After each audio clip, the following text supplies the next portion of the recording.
আনোয়ারা উপজেলার বর্তলী শাহ মোহসেন আউলিয়া রহমতুল্লাহ আলাইহি মাজার অফিস কক্ষতম প্রায় 10 লাখ টাকা চুরির ঘটনা ঘটে। এই ঘটনাত মাজার পরিচালনা কমিটি আনোয়ারা থানাতে অভিযোগ দায়ের করেছে। তবে অভিযোগ করলেও এ বিষয়ে প্রকাশ্যে মুখ খুলতে নারাজ মাজার পরিচালনা কমিটির দায়িত্বশীল।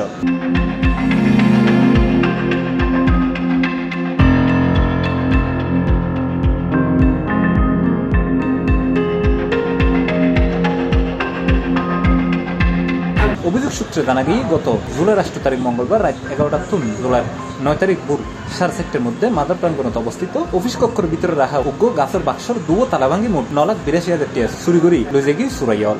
চুরিয়ে নিয়ে এটিয়ার মধ্যে আছে মাজারের অফিসিয়াল ফান্ড, এতিমখানার তহবিল, খাদেমুলের ভাতা এবং মিলাদুন্নবী আয়োজন করিবার সংগৃহীত অর্থ। এইসব টিয়া গত জুনের 20 তারিখ পুরুষোত্তমরা হাদিয়ার টিয়া বলে জানা গিয়ে।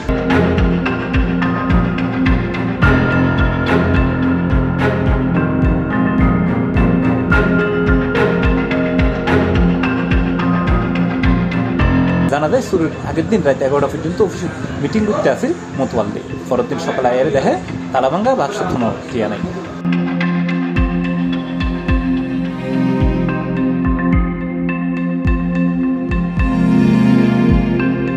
এই বিষয়ে মাদারের মতোয়াল্লি জম্মু মতোয়াল্লির পরে যোগাযোগ করিবার চেষ্টা করলেও তারা কোনো মন্তব্য ফানাও যায়। অন্যদিকে অন্যান্য খাদেমুলের ফোনটা হতা হলেও তারা মুখ নৌ খুলে। ঘটনার খবর শুনি মাদার অফিসের বাইরে দেখা যায় সাইডমিকতে আছে সিসিটিভি ক্যামেরা। তবে এইসব ক্যামেরা সেদিন নাকি সচল মাসিল বলে জানিয়ে নাম প্রকাশে অনিচ্ছুক বেশ কয়েকজন খাদেম। কিনলে মাজার কমপ্লেক্স অফিসের সিসি ক্যামেরা সচল মাসিল নৌক্য রহস্য বলে মনে করে প্রক্রিয়ায়।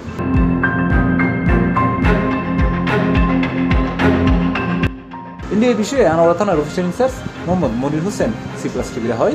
ধন্যবাদ। শাহ মোহসেন আলিয়া মাজারের দান বাক্সে মোট জমাকৃত 9,82,000 টাকা চুরি হয়েছে মর্মে আমরা একটা অভিযোগ পেয়েছি এবং এটা নিয়মিত মামলা হিসাবে এখানে গ্রহণ করা হয়েছে এবং এ বিষয়ে আমাদের তদন্ত কার্যক্রম চলমান আছে।